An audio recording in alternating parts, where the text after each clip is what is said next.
மேய்ப்பர் யார்? தாவீது சொல்றாரு, கர்த்தர் என் மேய்ப்பராய் இருக்கிறார்.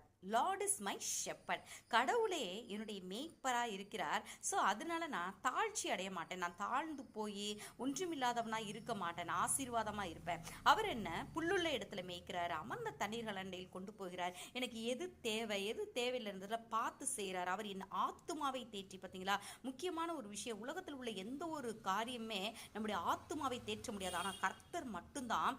அவர் தான் நம்ம ஆத்துமாவை, அந்த இன்னர் மேனை, ஆன்மாவை உண்டாக்கிறவர். அந்த ஆன்மாவை தேற்றுகிறவராய், இந்த உள் மனிதனுக்கு மகிழ்ச்சியும் சந்தோஷத்தையும் கொடுத்து தேற்றி ஆற்றி அரவணைக்கிறவராக இருக்கிறார்.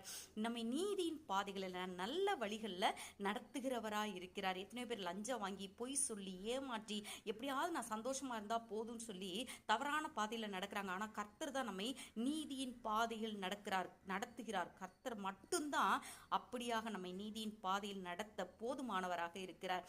அதனால மரண இருளே வந்தாலும் எவ்வளவு காரியங்கள் வந்தாலும் பொல்லாப்புக்கு நான் பயப்படவே மாட்டேன். ஏன்னா கர்த்தர் என்னோட கூட இருக்கிறேன்னு சொல்றாரு. ஸோ கர்த்தர் நம்மோடு இருக்கும்போது நம்முடைய வாழ்க்கை ஆசீர்வாதமா இருக்குங்க.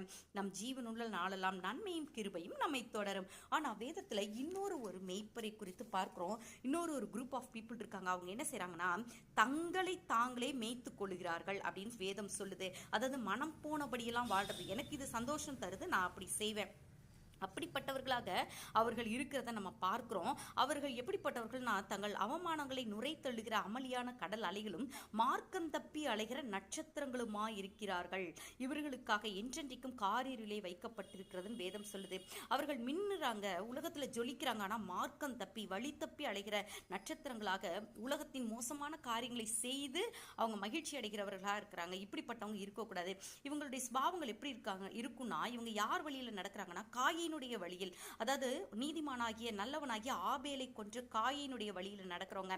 எனக்கு கிடைக்கல, என்னுடைய காணிக்கையை கர்த்தர் ஏற்றுக்கொள்ளல, என்னைய ஆசீர்வதிக்கிறதை பார்க்கலும் ஆபேல் ஆசீர்வதிக்கிறாரு, அதை அவன் பெற்றுக்கொள்ள கூடாது என்று சொல்லி உலகத்தின் முதல் கொலை செய்த காயின்.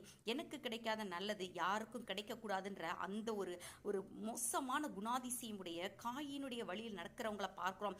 பிலேயாம் கூலிக்காக செய்த வஞ்சகம். அதாவது ஆண்டவரிடத்துல போகும்போது ஆண்டவரேன்னு சொல்றது, அடுத்து ஆண்டவருக்கு விரோதமான மனிதர்களிடத்துல போகும்போது அவங்களுக்கு நன்மை செய்யும்படியாக கர்த்தருக்கு பிடிக்காத காரியங்கள், தீமையான காரியங்களை செய்வது.